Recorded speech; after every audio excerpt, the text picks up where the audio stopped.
Bonsoir à tous. Donc, nous nous retrouvons sur Nîmes en commun. Nîmes en commun, outil de dispositif mis en avant par les communistes gardois et nîmois. Et après l'interview de Lilian Pelé, lycéen, la semaine dernière, nous nous retrouvons cette semaine pour une nouvelle interview consacrée à la culture. Nous vous invitons donc à aimer notre page Nîmes en commun, que vous retrouverez par Facebook, ainsi que sur notre page YouTube, Le Cri du Gard, qui sera publié très prochainement. Et dans ce contexte de la culture frappée de plein fouet par cette crise du coronavirus, nous recevons une personne qui, durant cette période de confinement, va nous confier son expérience, son vécu, mais également où en est la politique actuellement pendant ce confinement, mais aussi postérieurement vis-à-vis de la première procédure de déconfinement qui aura lieu demain. Et dans ce contexte, nous recevons Élodie Guizard. Bonsoir Élodie. Bonsoir.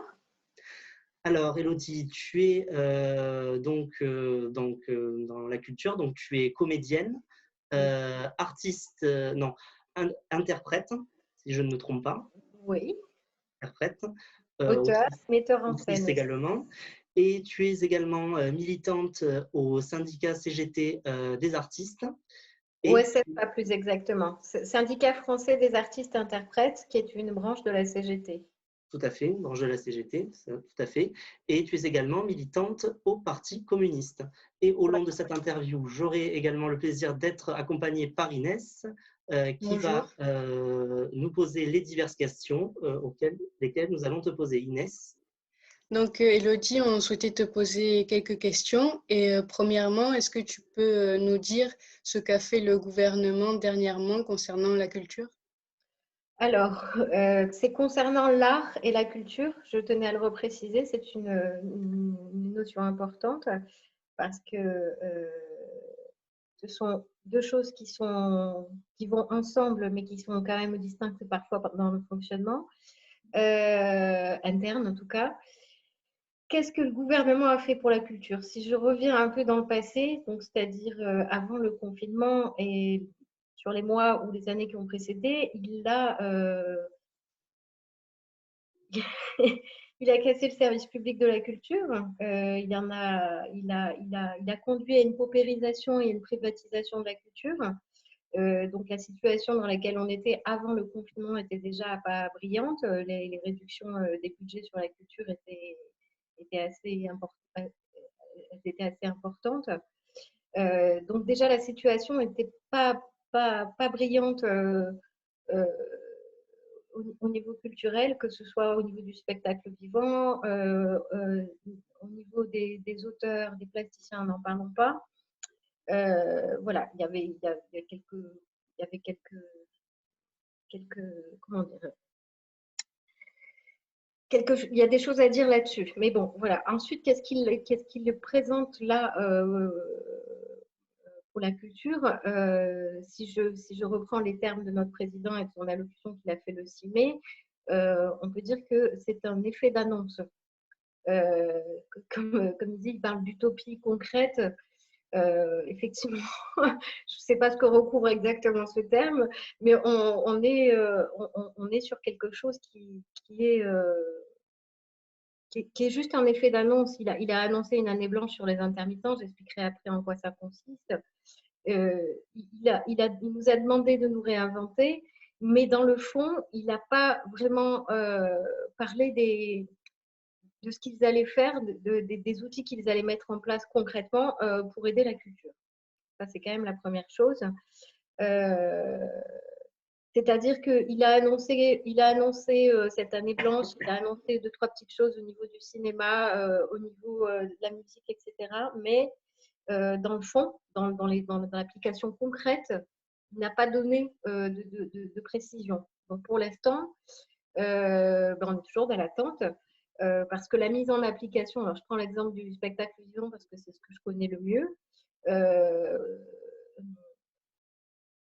C'est difficile d'imaginer de faire un spectacle à l'heure actuelle dans les conditions sanitaires, premièrement. Ensuite, au niveau des budgets, il demande aux collectivités territoriales de s'engager, mais pour l'instant, ce qui est normal, qui est une procédure qui va prendre du temps, pour l'instant, les subventions sont gelées. Ensuite, il dit, ça a quand même été dans son discours, c'est quand même énorme, il dit, il va falloir faire avec pas de public ou peu de public, donc je ne vois pas comment on peut jouer un spectacle sans public. Avec peu de public, ça peut se réfléchir, mais sans public, c'est pas possible. C'est un tout petit bout de son discours, mais il l'a quand même énoncé, donc je trouve qu'il a une méconnaissance du terrain qui est quand même énorme.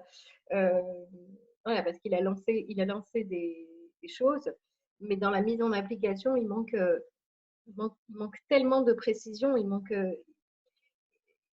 En fait, il parle de l'industrie de la culture. Il parle pas, à aucun moment, ou alors il faudrait que je le réécoute, mais il parle de l'idée de service public de la culture. C'est quand même assez essentiel, quoi.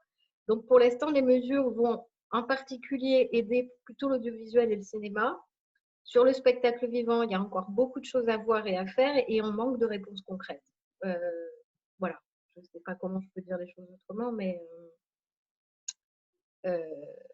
c'est un secteur en plus qui est à l'arrêt depuis avant le confinement, parce qu'il y a des structures qui ont annulé des spectacles au niveau des annonces par rapport à la crise sanitaire du coronavirus. Donc nous, on est en arrêt depuis avant le confinement, quoi. Et pour l'instant, on peut difficilement projeter ce qu'on va pouvoir faire par la suite, parce qu'il y a toute une mise en application concrète qu'on ne maîtrise pas, c'est-à-dire la notion d'accueil du public, par exemple, sur la distanciation ou la distance physique, pour dire les choses plus concrètement, sur les répétitions. Selon les spectacles qu'on va faire, va falloir trouver des moyens de fonctionner, que ce soit un musicien qui va travailler, je ne sais pas, avec une clarinette, une trompette, et ça va passer par l'ORL. Donc voilà, c'est toutes les questions sanitaires autour de ce qu'on va faire. Les comédiens qui travaillent ensemble, les corps se touchent, on parle, donc je ne vois pas comment on peut jouer, par exemple, c'est une boutade, mais avec un masque. Donc voilà, il a occulté des réalités. Il a fait des annonces en essayant de présenter un peu largement euh,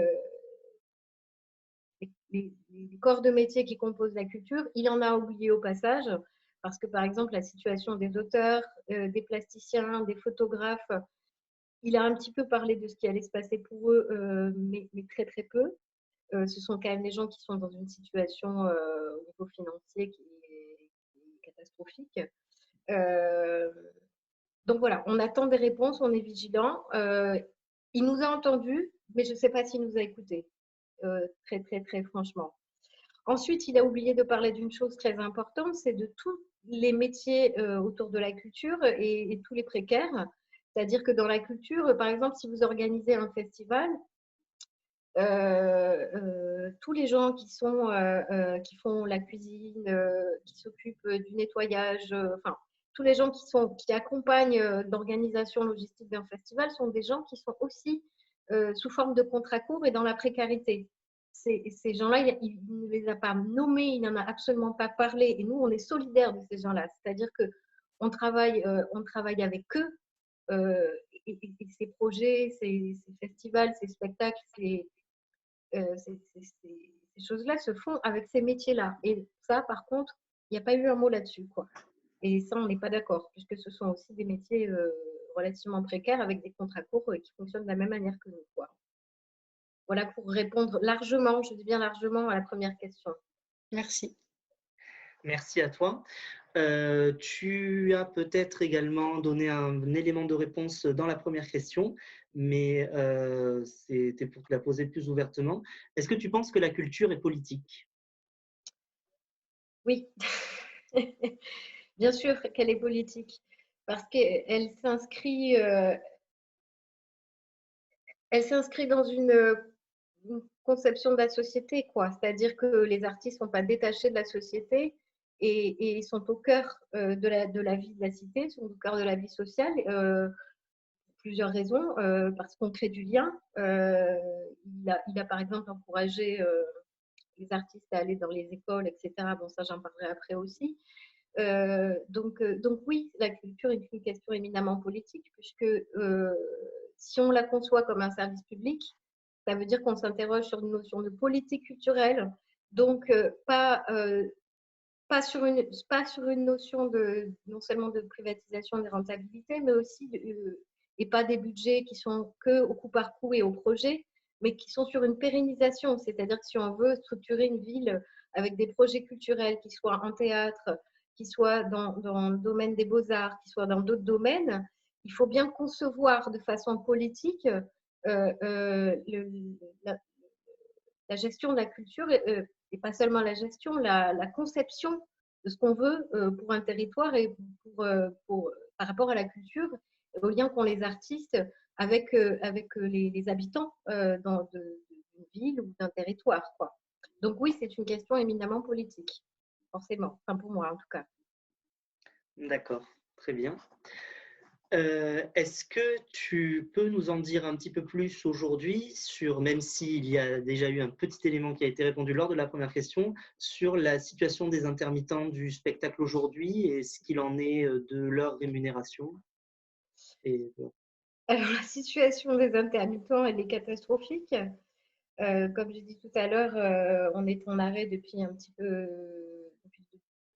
fin février, début mars. On ne peut pas projeter sur le long terme, en tout cas tant qu'on n'aura pas de réponse concrète après l'allocution qu'il a fait sur les mises en place des mesures qu'il a proposées. On ne peut pas projeter grand-chose.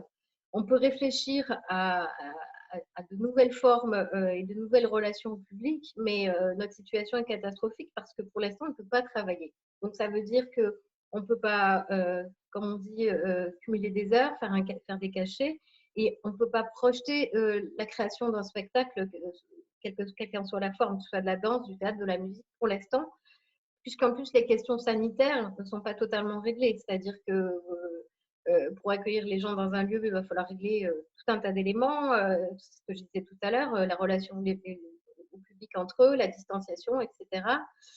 Donc pour l'instant, la situation n'est pas réglée. On a une annonce qui dit qu'on aura une année blanche, mais dans quelles conditions on ne sait pas pour l'instant, parce que, en fait, pour vous expliquer, on doit cumuler 507 heures pour ouvrir des droits à ce régime qui est l'intermittence. Là, pour l'instant, on ne sait pas si, par exemple, les heures qu'on a fait avant le confinement vont être prises en compte. Ensuite, il a oublié de parler aussi, pareil, des primo-entrants, qui sont, par exemple, les jeunes gens qui sortent des écoles et qui, pour la première année, font leur intermittence. Des questions des femmes intermittentes et des congés maternité. Des gens qui ont perdu leur statut, qui sont en cours de le refaire cette année. Donc, il y a plein d'éléments où on n'a pas de réponse. Projeter une saison, une programmation, une tournée, c'est très difficile puisque au point de vue sanitaire, on ne sait pas comment ça va être concrètement, je dis bien concrètement possible. Donc, on veut bien répéter des spectacles, mais dans quelles conditions, avec quel budget? Parce que pareil, sur l'annonce des budgets, sur la mise en application, on n'a pas de précision. Donc, répéter pour répéter, ouais, je ne vois pas vraiment à quoi ça pourrait servir. Et puis, je reprécise qu'il y a une mauvaise, il n'y a pas de connaissance du terrain, c'est-à-dire que un musicien ou un comédien ne va pas prendre sa guitare et aller jouer dans la rue comme ça sans préparation. Une trapéziste, elle a besoin d'un travail régulier pour faire ses numéros. Un comédien va répéter, un musicien donc ça prend du temps, c'est une installation. Il faut que le projet soit mis en place. Donc pour l'instant, tout est flou et on est dans une situation en tout cas, déjà, je dis que je reparle du domaine que je connais le mieux pour le spectacle vivant et pour d'autres domaines aussi. Hein. Je lis la presse et j'écoute pas mal les retours là-dessus. Je suis aussi syndiquée, donc j'ai des retours sur d'autres aspects que le spectacle vivant. Pour l'instant, on est dans une situation qui est difficile. J'ai su par mon syndicat que des intermittents en Ile-de-France étaient déjà à demander l'aide alimentaire parce qu'il y a quand même des propositions d'aide par audience qui ont été proposées, mais tout le monde n'y a pas accès. Il faut pour remplir des conditions particulières. Donc pour l'instant, en fait, on a peu d'options qui se présentent à nous, à part imaginer qu'on va peut-être faire momentanément un autre métier pour rentrer l'argent, manger, ou si d'ici fin mai, puisqu'il a dit qu'il y aura un point fin mai, on a des réponses plus concrètes, essayer de pouvoir projeter, mais dans quelles conditions, on ne sait pas. Voilà. Donc, une situation très difficile pour les intermittents. Très. Pas que pour les intermittents, je reprécise. Oui. Pour les précaires, parce que tous les métiers qui sont autour de la culture, qui sont aussi des contrats courts, hein, pour les précaires, pour les intermittents, pour les gens qui travaillent dans la culture mais qui ne sont pas intermittents, pour les auteurs, pour les plasticiens, pour les photographes, et j'en oublie, pour tous ces métiers-là, c'est la catastrophe. Il n'y a pas que les intermittents, je tiens à le préciser, même si moi je parle de ce que je connais le mieux, donc je m'engage sur un terrain que je connais plus aisément, mais pour tous ces métiers-là, c'est une catastrophe, vraiment, grande. Oui. Voilà. Avec toutes les ambiguïtés que nous pouvons connaître et incohérences, notamment comment ça va se passer par rapport aux mesures sanitaires, leur statut, leur sort, etc. Ça laisse beaucoup d'ambiguïté dans la ligne de mire, on va dire. Et d'absence de réponse, oui, concrète en tout L'absence de cas. réponse concrète. Concrète. Et puis dans son discours, parce que je crois que j'ai écouté, mais je ne sais plus combien de fois il nous a dit, alors attendez, je crois que je l'ai compté. C'est pas je compte sur vous, mais alors attendez, parce que j'ai trouvé que la phrase revenait souvent, j'ai trouvé ça assez extraordinaire. Il attend beaucoup de nous. Très bien. Mais c'est très bien qu'il attend de nous. Mais je crois que nous, on attend beaucoup, je ne sais pas, parce qu'on a l'habitude de faire avec assez peu. Ça donne une idée de l'état d'esprit dans lequel il est. Quand il dit aux artistes, il va falloir se réinventer. D'abord, on n'a pas attendu pour se réinventer. On cherche, on ne vit pas dans un monde complètement éthéré, sans réalité concrète.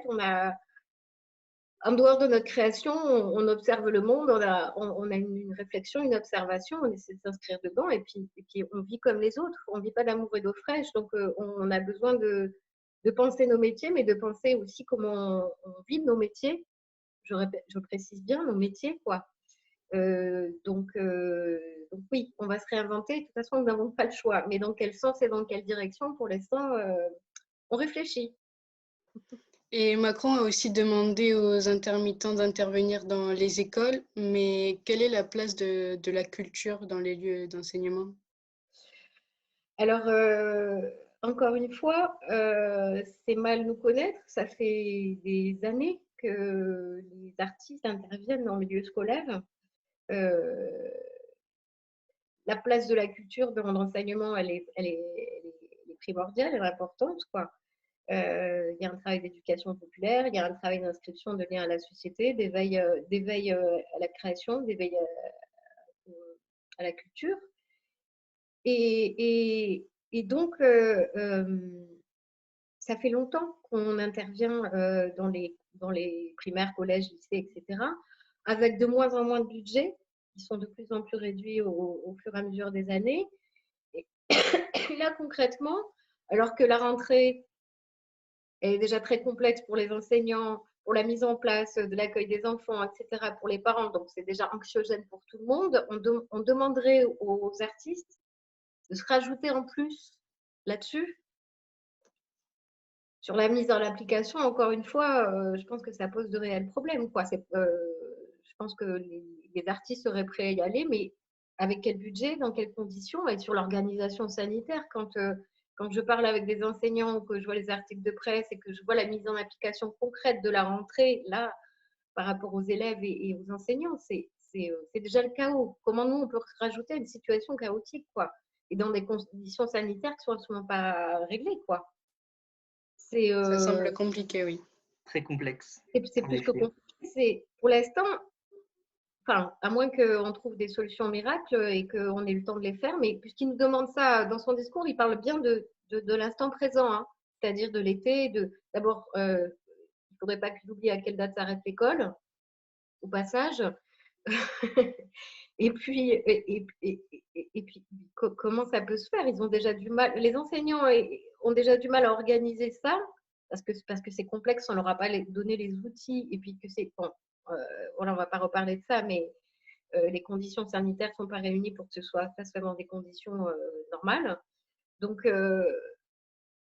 comment on peut arriver derrière. Puis c'est un projet, ça se construit. C'est-à-dire que nous, quand on intervient, c'est mon cas, hein, j'ai enseigné dans les lycées, on fait ça longtemps à l'avance. On travaille avec le chef d'établissement, avec les enseignants sur un projet, sur une idée, selon la classe d'âge qu'on a. Donc, ça se prévoit longtemps à l'avance. On n'arrive pas en sortant, toujours pareil, en sortant les guitares, en sortant un texte et en disant aux élèves, bon, ben, on va faire ça. Ça se prépare. Enfin, j'ai été pas surprise parce que en écoutant notre cher président, n'est-ce pas, je suis de moins en moins surprise par l'incohérence de ses propos parce qu'ils sont vraiment incohérents par rapport au principe de réalité. Mais là, voilà, ça me laisse bouche bée. Ok, très bien, merci. Tu l'as évoqué également tout à l'heure. Macron a également parlé que les artistes devaient se réinventer. Et qu'est-ce que tu penses de cela? Et est-ce que toi, tu vas te réinventer? Alors, oui, on va se réinventer, on n'a pas le choix, c'est ce que je dis encore une fois. On ne sait pas encore de quelle manière, on y réfléchit, que ce soit en s'appelant, en partageant nos expériences, en essayant d'imaginer dans le lien social, toujours pareil, en cohérence avec un principe de réalité qui est celui qui est aujourd'hui. On va être obligé de se réinventer, on n'a pas le choix. Mais de quelle manière je ne peux pas poser aujourd'hui des réponses concrètes. Comment dire? En fait, il y a plusieurs niveaux dans la réinvention. Il y a l'aspect, on va dire, pour être dans l'aspect plus artistique, dans le propos. C'est-à-dire que la société traverse quand même des choses depuis des années qui sont très, très violentes. Donc, on va pas pouvoir arriver et proposer au public, il y aura un avant, un après Covid déjà, mais les mêmes choses parce que là, on a tous traversé une tempête. Donc, ça a généré des réflexions sur le monde, sur la façon dont on gère le monde. Quand on parle du monde d'après, je ne sais pas s'il y aura un monde d'après, mais en tout cas, il faut être présent à cette idée et qu'on on peut pouvoir le construire de la même manière. Donc, le métier d'artiste, c'est aussi se nourrir d'une réalité, l'observer et en faire une matière qu'on réadapte, qu'on recrée, qu'on sublime pour,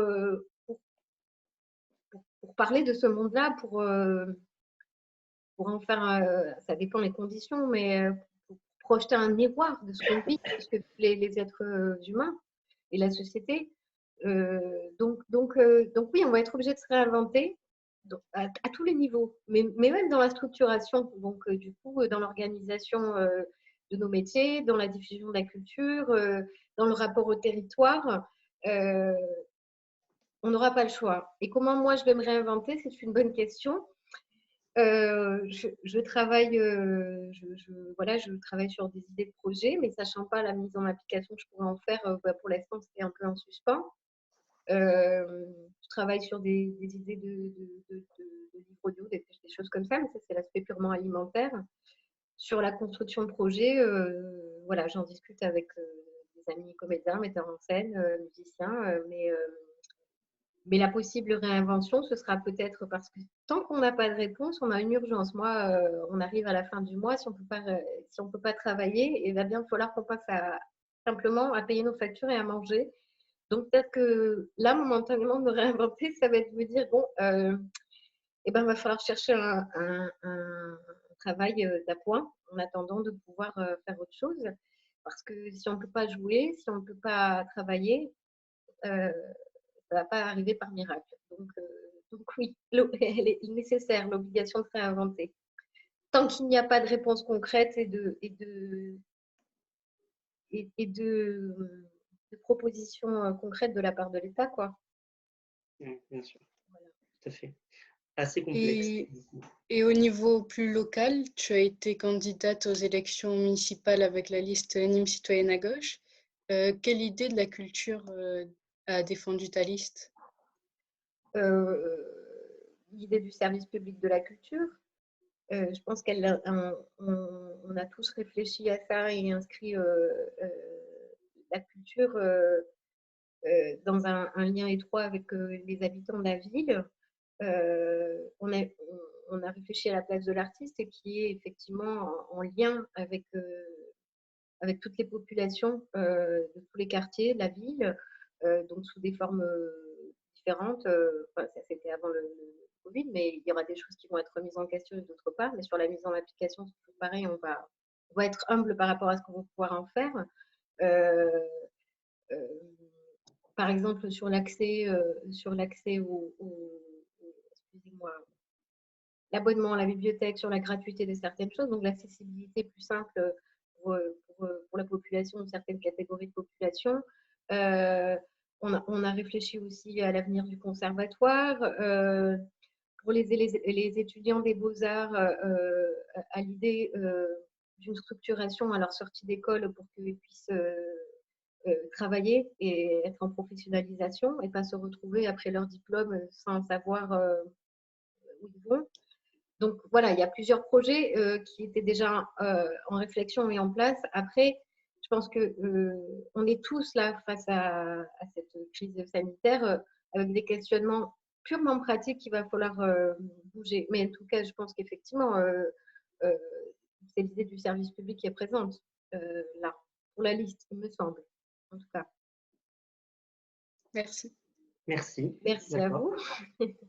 Très bien. Bah, écoute, on te remercie pour cette interview que tu nous as accordée. Avec plaisir. Donc voilà, c'était le deuxième interview concernant l'atelier confinement culture. Et c'est Elodie Guizard que nous avions interviewée. Cette interview est maintenant terminée et vous pourrez la retrouver sur notre chaîne YouTube, Le Cri du Gard. Merci à vous et bonne soirée à tout le monde. Bonsoir Elodie, bonsoir Inès, bonsoir Hugo, Bonsoir. et merci pour la collaboration.